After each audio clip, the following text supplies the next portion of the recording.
Hello, if you're watching this video, it's probably because you are more than likely going to be on your own this Christmas or over the New Year.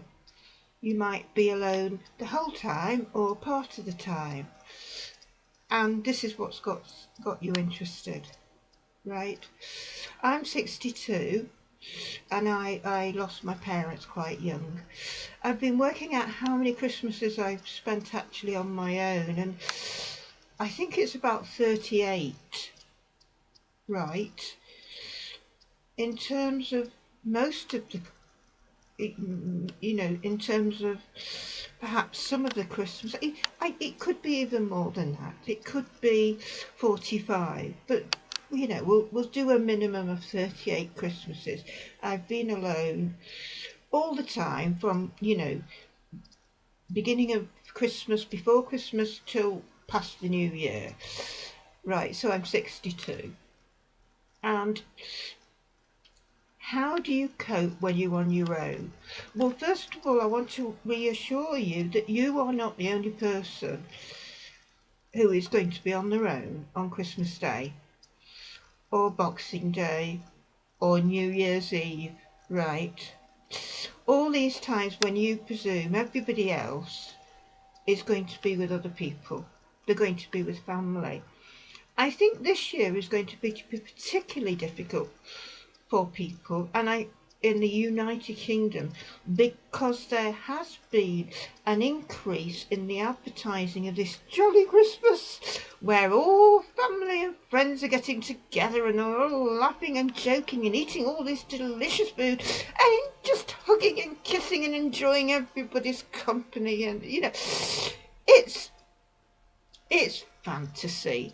This is Hollywood. This is theatre. This is an image presented to you of the ideal Christmas. It's like the old Hollywood movies at Christmas. Everybody's having a jolly time, and Santa Claus and the children, and it's snowing, and it's lovely. There's no arguments, are there? No arguments in this ideal Christmas. Right, and this is what's been shown particularly this year. Tesco, House of Fraser, Asda, all the supermarkets, and everybody's having a lovely time together and in time to be together and laughing, and nobody's on the road. And it's this thing of coming together for Christmas, coming together for Christmas. But I can tell you from decades of experience that I know for a fact that I have never been the only person that's been alone at Christmas. I know for a fact, and people have told me, I'd love to be in your position on your own at Christmas. There are a lot of people that don't want to spend time with a family, that are dreading it. They are dreading it. They are dreading their mother or father visiting.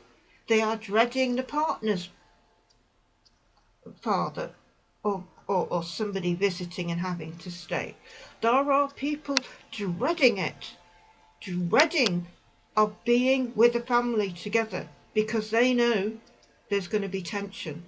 There's going to be arguments. There's going to be particular relatives that don't get on with other relatives, right?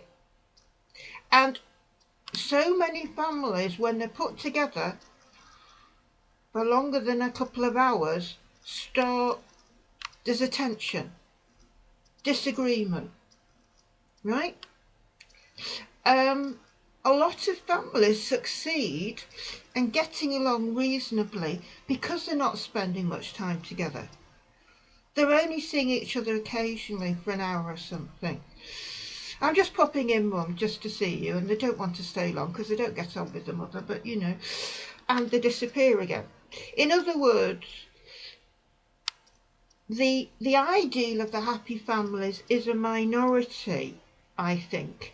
It's an image for the minority of people in this world. If you happen to have a really lovely Christmas with your family, you are very fortunate and you are in the minority. This is a minority of families getting together and all enjoying each other's company. and no arguments and no tension. It's all very nice. This is a minority. Most families getting together, there's going to be tension, there's going to be arguments, there's going to be people storming out. There's going to be teenagers going up to the room and not wanting to come down. They don't want to be with the family. They don't get on with the family. They don't get on with the father. They don't get on with the mother. There's tension, you know. There are mothers dreading it, dreading it, dreading it. Absolutely dreading it. They know there is going to be arguments and tension. I can't begin to tell you how many people have said to me over the years, I wish I could be on my own at Christmas like you. I would love it. I would love it. I am dreading going home. There are people that just go home for one day and then they escape as quickly as possible. They can't bear being with the families. I'm just trying to show you the reality. And this is where the way you cope with being on your own at Christmas and the New Year all begins with up here. It's not to do with your circumstance. It's not to do with the fact that you're living in a bed sit. It's not to do with the fact that you're just living in one room. It's not to do with the fact that, you know, your flat's a bit cold and you can't keep it very warm and it's Christmas and it's terrible, you know, blah, blah, blah. It's nothing to do with that. It all begins up here, right? Your mindset. And you have got to realise that this image of Christmas, of everybody getting together and having a lovely time, is only for the minority of people that will be having this. This is an ideal image of Christmas that we're presented in order to sell food, drink, stereos, laptops, everything. There's this advertising are using this to sell perfume, to sell alcohol, everything is being used, the ideal image of Christmas, and you're watching it and you're presuming everybody else is going to have a great time. Everybody else is going to parties, right? Everybody else is having a great time. And what I want you to know, this is the truth. This is the truth. There will be hundreds of thousands of people in this country, the United Kingdom, who will be on their own, if not all day Christmas Day, but most of the time over the Christmas period, right? For any number of reasons. Who are these people? These are ordinary people. They're not social rejects. There's a whole range of people that will be spending Christmas on their own for different circumstances. We all know the widow and the widower. Some widows and widowers can cope being on their own. They're not bothered. They're alone all the year round. And they just, well, it's another day. I just do, I read, I watch television, do a crossword. Some elderly people do find it very, very difficult being on their own at Christmas. But they're often the sort of people that find it difficult being on their own anyway. It's just that it's making it worse because it's Christmas Day. And again, they're focusing on this image up here. Everybody else is having a great time. And they start thinking about the past and the Christmases they had with the husband or the wife, right? There are going to be people who have recently bereaved in the last year. And it is very hard the first Christmas on your own when you've lost somebody. When you've lost a family member, because you're thinking back to how things were in the past, right? So it's going to be difficult, but you can cope. Don't presume you can't cope. Don't presume you can't get through this. There's going to be young people coming out of care, living in bedsits, all sorts of type of hostel accommodation. They're going to be on their own, right? You've got children with no parents, from all sorts of dysfunctional homes, and they don't want to see the dad, they don't want to see the mother, it's the last thing they want to do. They want to stay far away from family as possible. You've got people from other countries living in this other country, living in the UK. They don't know many people, and they'll be on their own this year. right? You've got single people like me, of all ages, who they might even have a circle of friends, but the friends are busy. You know, I'm going to my mother's, I'm going to my husband's mother, we're doing this, we're doing that.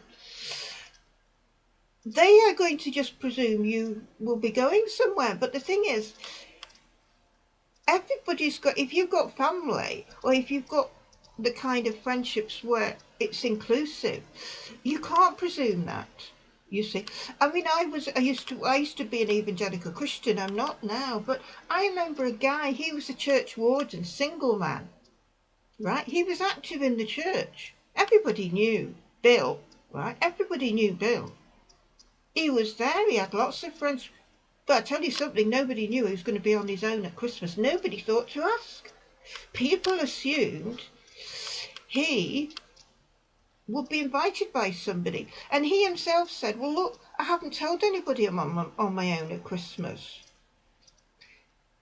He hadn't organised, he hadn't prepared anything for being on his own at Christmas.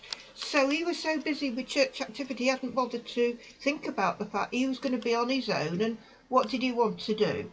Now, the kind of invitations I've had from people in the church and so on over my life, the way it's phrased is absolutely appalling. Listen to this. How would you feel if somebody asked you to their home at Christmas and said to you, look, are you on your own at Christmas? Oh, right. Well, if you've got nowhere else to go, you can always come to us. If you've got nowhere else to go, you can always come to us. What sort of invitation is that? What sort of invitation is that? How humiliating is that?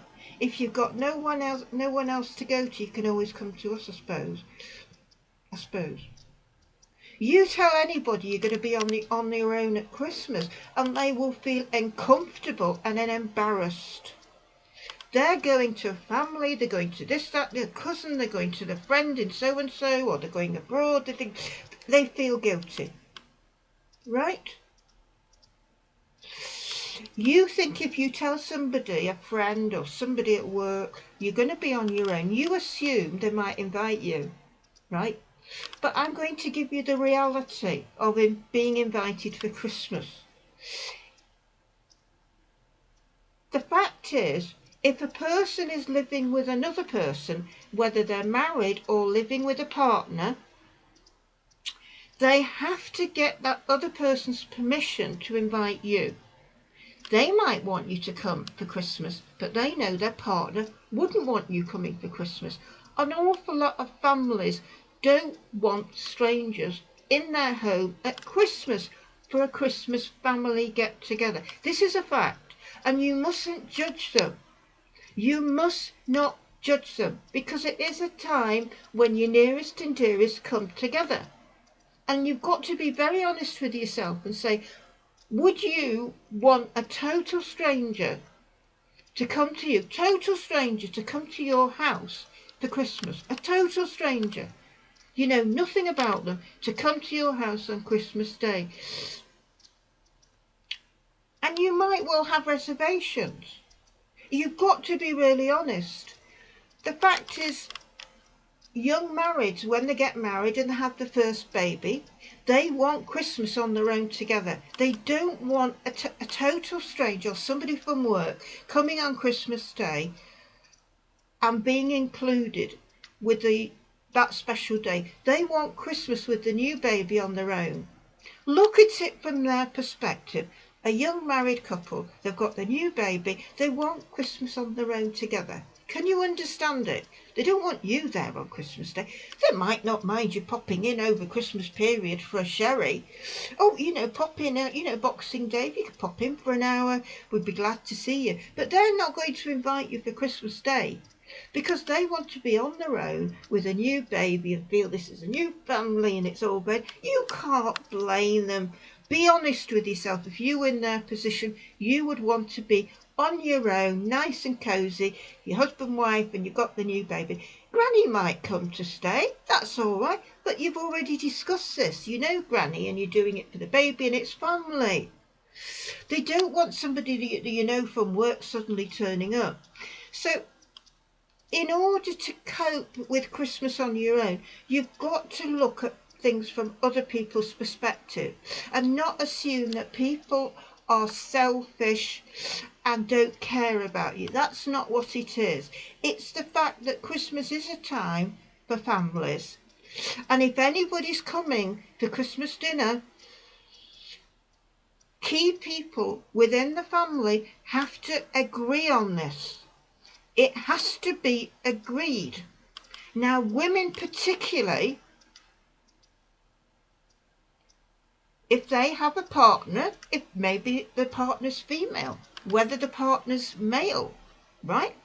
If you're very attractive and they know it, do you honestly think they're going to invite you for Christmas Day when their partner's there who's either female or male who might be attracted to you in some way, right? Women, I'm telling you for a fact, are very, very, get jealous very easily, right? Husbands, men are I think, are generally more easygoing. They say, oh, well, if she's on her own, why not invite her? Yeah. Women are not so easygoing.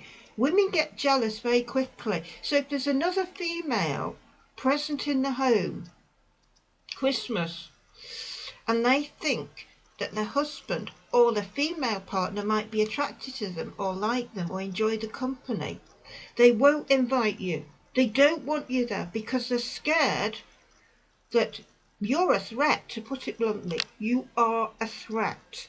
This is a fact. This is a fact. Women do get very, very jealous. That's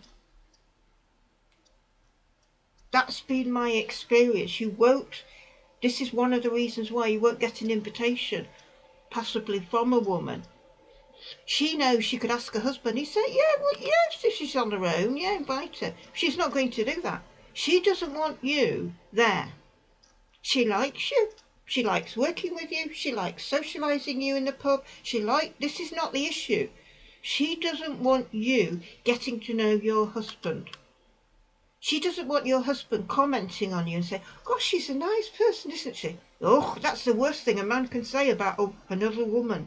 What do you mean she's a nice person? Don't you think I'm a nice person? Women get so jealous. So if you're a widower, if you're a widow, don't expect your married friends to invite you for Christmas Day, right? They're going to come up with all like excuses, but one of them would be is that they consider you a threat. Right? Because you're attractive. Because maybe you're very smart. Right? Maybe they want to be the centre of attention. And that's another thing. If you bring a stranger into the home, a relative stranger, certain people could get jealous. Again, women get jealous so much they want to be the centre of attention. They've made all this dinner and they don't want your husband giving lots of attention to a visitor. It's like, I want the attention. I've made this Christmas dinner and he's spending all the time talking to her. He's just being polite, isn't he? He's just trying to make her feel welcome and at home, but women don't look at it like that. Just, well, you know, what about, why didn't you talk to me? Why you... That's going to create an argument later. You mark my words. You mark my words. Women get so jealous. It is very difficult for the attractive widow. It is very difficult for the attractive divorcee. Right? It's the same, I suppose, with gay men. You know, you might have a male friend and he's on his own and he's a foreign student and things. But you might not get an invitation because he'd be worried that his partner, his boyfriend, would fancy you. You see, you've got all these dynamics going on. I'm telling you. And so this is why you're not perhaps get invited, you see. And you've got to face reality. Because a single person can be such a threat in a group situation, right? For any number of reasons. People do like to be with their own kind and stick with their own kind at Christmas. You know, the advert on television of the nice little old lady coming, being invited to the home for Christmas. That can work sometimes, but all the family have to be in agreement with this, right? They've all got to be on board and all say, yes, we all agree it would be nice to have a total stranger of 82 come for Christmas dinner. Right? You've got to think about the personality of that 82-year-old. Not all people are outgoing and chatty and are comfortable being with total strangers. Look at it, you know, from my point of view. The idea of going somewhere with a total stranger on Christmas Day is, I don't want to do that. I don't want to be invited virtually by somebody I don't really know for Christmas Day. I might be friendly with somebody at work and we get on and have a laugh and a joke. But would I really feel comfortable going to their house on Christmas Day? No. I don't want to go anywhere on Christmas Day. To be honest, I'm on my own. So to get to the nuts and bolts of this, how do I cope? Well, first begins up here. Is that I know I'm not the only one. Right? I am facing reality, and I know I can have a lovely Christmas on my own, and I know the reality that out there, that it isn't all roses. I know, for instance, a lot of people are going to get ill at Christmas, right? I know there's going to be arguments. I know there's going to be people having heart attacks and strokes and being rushed to hospital. That's something else you've got to think about, right? I know it's not all a bed of roses, people getting together at Christmas, right? So I'm actually counting my blessings. Now, like any time alone, whether it be a Saturday or a Sunday or a bank holiday, you have to ask the question, well, what am I going to do, right? Obviously, how am I going to spend my time? How am I going to occupy myself? Well, that's where you need to be planning ahead, right? There's all sorts you could do. If you like books, read, right? There is radio. Radios can be really good at Christmas. Lots of comedy programs on and all sorts. You've got the radio. You've got television. You've got videos you can buy, right? You've got videos you can buy. You've got catch-up TV, right? You've got music you can listen to. You've got magazines, right? You've got the internet. All sorts of things you can be looking at and doing on the internet. Games and things you can do, right? Computer games, if you're into that sort of thing, right? It might be you decide, you know, is there something that needs doing in my home that I keep putting off? Cleaning. Why not decide, do you know what, I'm going to sort the cooker out on Christmas Day. What I'm going to do is get myself a nice ready meal, my favourite. Get yourself something nice in. And what I'm going to do in the morning, I'm going to sort that cooker out and get it pristine clean. And then I'm going to have a nice lunch, right? In other words, it's about being occupied. It's about being occupied. I would not recommend any woman walking the streets, going for a walk on your own. It's not safe. The reality is the streets are empty and you do risk of being assaulted. There's a risk of being attacked and there's a risk of being raped, because crime is about opportunity and the roads out there are deserted. And you want to think, I'll go out for a nice walk. Do not go out on your own. On Christmas Day, maybe Boxing Day, but you must be very, very careful. Don't do it. Don't put yourself in a vulnerable position where there's nobody about, because everybody's going to be indoors. And crime is about opportunity. There are odd characters walking the streets on Christmas Day, and this is a fact. People just decide to leave the family home, and you could be raped. There's been an argument at home, the husband, the teenage son, they leave. You're there on your own in the street, and you could be raped. You could be attacked. This is real life. Don't put yourself in a vulnerable position by going out for a walk on Christmas Day or any time on the Christmas period where it's too quiet. You could go out for a drive if you drive. Make sure all your doors are locked, and don't stop off anywhere where it's isolated again, where you're on your own. Don't do that.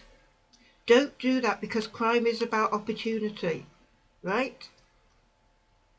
But as I said, it's all to do with the way that you're thinking up here. You have got to accept the fact that hundreds of thousands, how many thousands of people in the world, millions, are going to be on their own, just on their own at Christmas, just like you.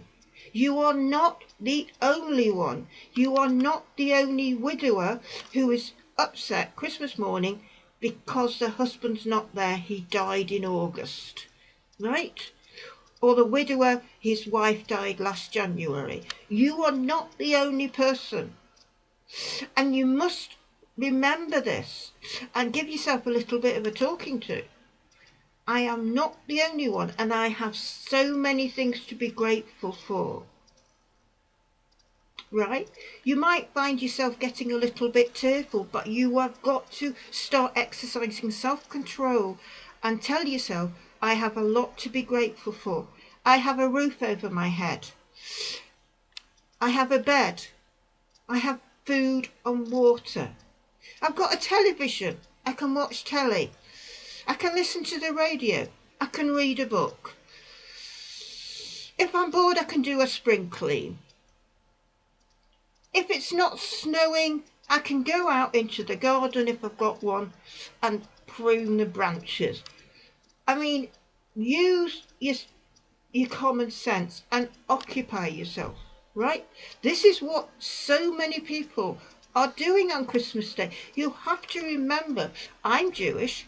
Jewish people, Orthodox Jewish people, don't celebrate Christmas. It's just another day for them. It's just another day. They will be carrying on with their normal routine as if it's just an ordinary Sunday, right? It's just the same. Muslims won't be celebrating Christmas. They might use the fact that people are off work and you're visiting, right? But then that's what agnostics will do. Pagans will be doing. All sorts of people who are not religious, other religious, Buddhists, all sorts of people will say, well, everybody's off work, I'll go and visit so-and-so. Right?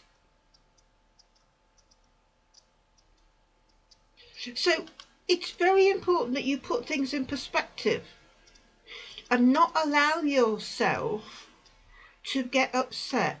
If you find watching television with all these Christmas adverts and everything, if you find it's having a depressing effect on you and it's upsetting you, switch off the television.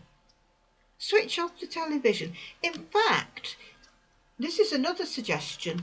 Don't watch the ordinary television channels. Only watch films. Only watch films. Because if you decide what you are going to watch at Christmas, right, you won't be inundated with these Christmas images that's going to upset you. So everybody else, you're crying inside, you see. You're seeing these adverts on television. Everybody's jolly and it's a super chef and enjoying Christmas, and this, news people, they're enjoying Christmas and I'm on me. One way of coping with Christmas is don't watch any channels on television over the Christmas and New Year. Simply watch videos, right? You choose, you get the videos, and you decide what you're going to watch. So this is about preparation. This is about you the week before thinking, what films would I like to watch, right? What book would I like to read?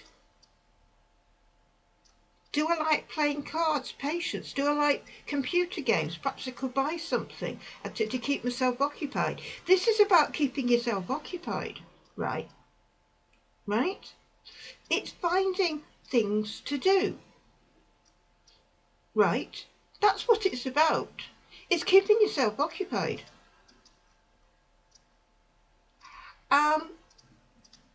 And not allowing yourself to be inundated with all these images. But one thing I do is I never go to the shops about 4 days before Christmas. Well, it's usually, no, 3 days before Christmas. I will not go, I do not leave my home. And it's like this every year for decades. I do not leave my home usually 3 days before Christmas. Once it gets 3 days before Christmas, I do not leave my home, because I don't want to be inundated with all this imagery in the supermarkets or wherever you go, because it can start making you feel a bit sad. You start, you can get a bit over emotional and lose your perspective. So I don't go out. Right, I get organised to get everything I need in for the Christmas period about 4 or 5 days before Christmas Day. So I've got my milk in, I've got my bread in, I've got everything I need in, right? So I don't need to go out. I don't need to go to get extra milk. I don't need to go out anywhere. I don't need the spirit of Christmas affecting me. I'm quite happy in my own home. I've got food in, I've got everything organised, I've got my books, I've got the music I can listen to, I've got everything. I am in my own little hibernation. Because that's what it is. I'm hibernating for the Christmas period. The period between Christmas and New Year, again, is very, very quiet. But you must keep things in perspective. And again, finding things to occupy yourself, right? Christmas, New Year's Eve, every New Year's Eve I'm in bed. I go to bed. I don't watch anything on television that sees other people celebrating the new year. I'm in bed, and I know every year at 12 o'clock I'm lying in bed, and then all the cars start hooting, don't they? Because everybody's, and the fireworks start. And it usually lasts for about 3/4 of an hour, and then it's all quiet. But come 1:45, everything's quiet again, and it's over. It's New Year's Day and it's over. Again, you're on your own Christmas, New Year's Day. Well, what can you do? There often, one thing I used to do is watch particular programmes that are only on at Christmas. Like special programmes. But again, if you don't want to be reminded with the adverts on television, you just have to find things to do. And we can all find things to do, right? What do you like knitting? Do you like embroidery? What are your hobbies? Do you like sewing? Do you like photography? What do you like doing? What is your particular hobby, right? Well, do it. Do it over Christmas. You will have things that you can do. It just doesn't mean you have to keep going out to do things. There are things in the home that you can do, but you've got to think round the box, and you've got to be open to trying new things. There's lots of videos on YouTube on all sorts of interesting subjects. Have you thought of watching videos on all sorts of subjects on things that might interest you, like nature programs, things like that? Nature programs, get yourself loads of nature videos. I mean, there is, because of the internet, there's so much out there on YouTube, different things you could watch, right, that is entertaining. There's also comedy programs. That's another thing that's quite good, is if you're looking out for comedy videos, things on YouTube that make you laugh, right? Laughter's very good, and that will cheer you up. But you have to keep reminding yourself that you are not the only one, and to count your blessings. There's going to be an awful lot of people over Christmas who are going to be bereaved. People on Christmas Day are going to find out that the husband, the wife has died, that the child has been murdered, that the daughter's been raped, that somebody's been assaulted, that somebody's been in a road crash and having an emergency operation. There are people in hospital, very, very sick, critical. Every Christmas, there are people suffering, you know. And you're sitting there on your own and you count your blessings. Think about what you've got to be grateful for. And this is the key to successful living on your own, because if you get in this mindset on Christmas Day, hopefully that will maintain for every bank holiday, for every Sunday you're on your own, for every occasion when everybody else seems to be busy and you're on your own. You have to learn to keep occupied and to remind yourself of how much you've got to be grateful for. And don't presume that everybody else out there is having a better time than you. And don't resent it or be jealous, because you don't know what their future Christmases are going to be. Your friend is going to have a lovely time with her family. You don't know, next year she could be a widow. You know, you just don't know. So don't begrudge other people having a lovely time with their family and friends. Be happy for them and think, well, I'm glad they're happy. None of us know what's ahead of us, so don't begrudge people the happiness of being with their family and friends. Don't begrudge them for not inviting you, because I said there's all sorts of complex reasons why people don't necessarily invite you. Sometimes, as I say, there can be resistance from other members of the family, right? And this can be embarrassing and they don't want to tell you.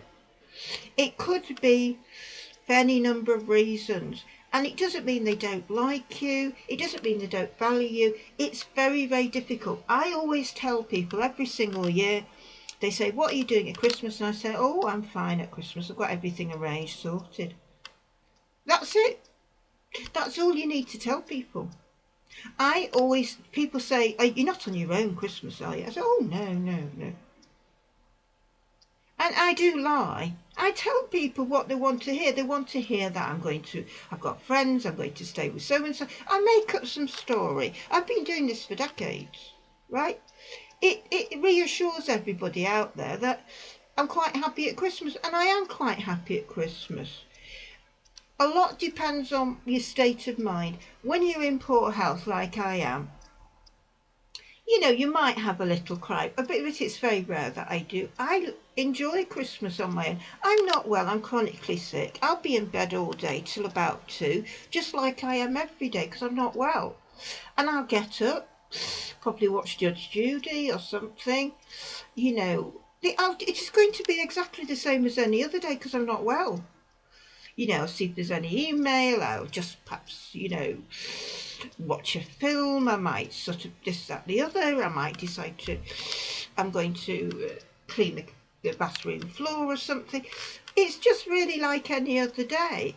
And, I know there are people going to be having a lovely time together with friends and family, but I also know there's going to be hundreds and thousands of people who are on their own, just like me, for any number of reasons.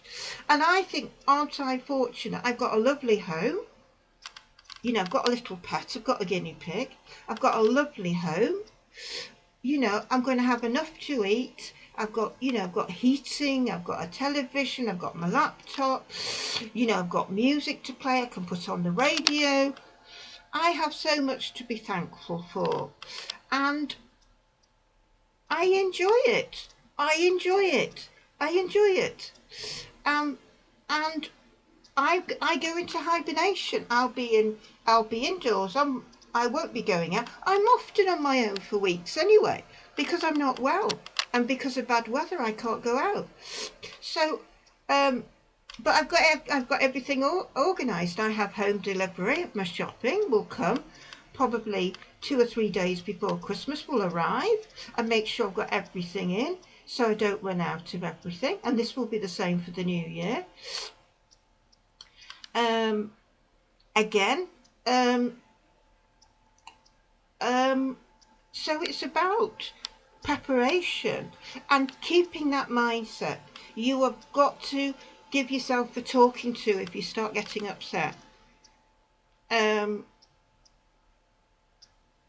Don't spend too long looking at old photographs and things like that of people who've passed away. You know, you try and wanting to keep your spirits up, you see. You don't want to end up getting maudling. And the only way not to get maudling is to find things to do that you enjoy doing, you know. And as I said, YouTube has a wealth of things you can watch, music you can listen to. Do some housework, do some ironing, do what you want to do. If you want to do the ironing on Christmas Day, you can do. If you decide, actually on Christmas Day, do you know what I'm going to do? I'm going to paint the hall. I'm going to paint the hall. Paint the hall on Christmas Day, why not? There is no law that says you can't paint the hall on Christmas Day if you want to. It's your Christmas. You decide what you want to do on Christmas Day. Right? You want to decorate. It's your free world. If you want to decorate on Christmas Day, you can do. So what? You say, well, other people won't be decorating Christmas Day. How do you know? How do you know? How do you know other people are doing decorating on Christmas Day or Boxing Day? It's the ideal time. You're not a Christian. You're not particularly religious. You know, but it doesn't matter even if you are a born-again Christian and you're on your own Christmas Day like I was. I was a born-again Christian on my own Christmas Day. If doing in the ironing helps me cope being on my own Christmas Day, then I'll do the ironing.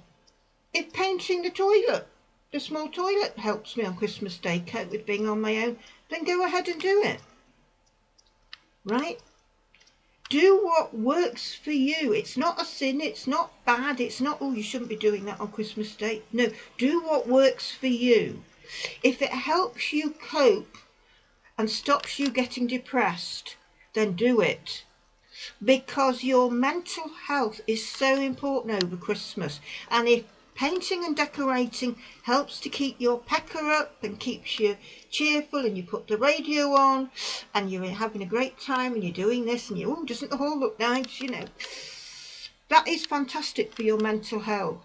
Do it. If that's what helps you on Christmas Day, do it. Do what works. If you want to weed the garden on Christmas Day, do it. It doesn't matter what the neighbours think. It doesn't matter what the neighbours think. Who cares? Who cares? They're probably looking at you with envy and thinking, I wish I could go into the garden and weed in the garden. Get away from my husband. He's doing my head in. My mother-in-law's driving me up the wall. I'd love to do what she's doing, go in the garden all afternoon and just weed the garden. You have to, you know, do what works for you and think around the box. Think about doing things. Think about doing those things you keep putting off. Clear out the shed. Clear out the garden shed. It's Christmas Day. Why not? Why not? You know, another thing you can do, I'm going to do, I often do this sometimes, you know. Christmas Eve, I get a takeaway of Chinese takeaway, my favourite things, right? I order a takeaway that will last me over Christmas. So I get up Christmas Day and I know what I'm going to have. I'm going to have chicken fried rice and vegetable chow mein, right? That's my Christmas lunch, right? Why not? Why don't you do it? Order an Indian takeaway. Order what you want. Order what you want. Christmas Eve, get it delivered, and you've got a meal Christmas Eve and Christmas Day, right? So make it the Christmas that you want it to be and enjoy it. Enjoy it. Enjoy it. Now, about people that are on their own in terms of whether to go to church, if you find it helpful, fair enough. But you have to remember, if you're going to go to church on Christmas Day, you will see families right? And you are going home to be on your own, and you have to think, can you cope with that? I couldn't cope with it, so I didn't do it. When I was a born again evangelical Christian, I eventually stopped going to church on Christmas Day because I couldn't cope seeing everybody else with the families, and they're going home and it's going to be lovely, and you feel a bit, well, I'm on my own. So the way I coped with Christmas Day as a Christian, when I was a Christian, was perhaps watch morning service on television or listen to the morning service on the radio. That's something else you could do if you're a Christian. You don't necessarily have to go to church. If going to church on Christmas Day is going to make you feel more lonely because you see everybody else with a family and friends, then maybe you shouldn't go. Stay at home, pray to God, listen to a service on Radio 4 or something. I would say that's not sinning. You have to do what works for you and helps you cope emotionally with the fact that you are on your own at Christmas, and you have to do what works for you. You have to do what works for you and helps you cope being on your own. There's no point going to church Christmas Day and start telling people, are you on your own at Christmas? Actually, I am. That's going to embarrass them. They're not going to know what to say. They've already got their Christmas plan. Remember, they have to get agreement from all the family to invite somebody else into the home on Christmas Day. It puts them in an embarrassing position. So I would say don't do that. Don't tell anybody at church on Christmas Day that you're on your own Christmas Day. It's just putting them in a difficult position. I lied. I said, no, I'm going to friends Christmas Day. Oh, as long as you're not on your own. That's the reply you get every single time. As long as you're not on your own. That's what I did. Give them reassurance. I'm not on my own, but I go home, I am on my own. But as I say, I stopped doing that. I decided, no, I think I'm happier and I cope better if I just stay indoors. I just stay indoors. Right? I'm not a Christian now. I don't celebrate Christmas. It's not, so I just treat it like a bank holiday. I just treat it like the bank holiday, and I do what I want to do. I do what I want to do. I've actually got paint in. I might well decide on Christmas Day. I might get up and think, paint a kitchen cupboard. Why not? I can do that. It's my flat. It's my time. I can do that if I want to do it. I can do what I want. And I hope this video has been helpful in getting you to realise that on Christmas Day you are not alone. We are a community, a community of people on their own, coping in different ways, and what you've got to learn to do is learn to cope with it. You can cope with it. You can cope with it. You can cope with it. If you can cope with an ordinary Sunday on your own, doing different this, that, the other, you will cope with Christmas Day. It's all to do with your mindset. So get your mind in the right place. Give yourself a talking to and count your blessings, whether you believe in God or don't believe in God. Think about all that you have to be grateful for, all that you have, not all that you don't have. Don't think about all that you've lost. Think about all that you have to be grateful for. Be grateful for the health. Be thankful you're not ill in hospital. Be thankful that you're not dying in pain. Be thankful that you're not in great pain. Be thankful that you're not out on the street with nowhere to lay your head. The homeless will probably, many of them, be in places where they provide food for the day. They will be thanking their blessings. They will be grateful for the fact that somebody's given them a meal, right? They'll be counting their blessings, right? And they're homeless. I've worked with a homeless on Christmas Day. They'll be they'll be saying, I am so lucky I've got something to eat on Christmas Day, right? If they can count the blessings, you can count the blessings. There will be people starving on Christmas Day with no access to food and maybe very little access to water. You've got a fridge full of food. You've got running water. You can have a shower. You can wash your hair. You can have a glass of water. You have so much to be thankful for. And this is what you've got to do. You have got to be firm. You've got to toughen up. You've got to develop some grit. Don't be poor me, poor me, poor me. I don't feel sorry for you being on your own. I know that you can have a very nice, enjoyable time. You might have a little cry, get it out of your system, and then toughen up. Toughen up. Give yourself a talking to. And occupy yourself. Put some music on. Put the radio on. Do something. Do something. Take control of your day. It's your time and you must take control. Don't expect other people to take control. It's up to you. You are your own person and you can do it. Have confidence. Do it. Do it. You can do it. I've been doing it for 40 years. Since my parents passed. I've been doing it. I've been doing it. And I'm still here. I'm still here. Right? And I look forward to Christmas. I like Christmas Day. It's lovely and quiet. I live on a housing estate and you can't hear a pin drop.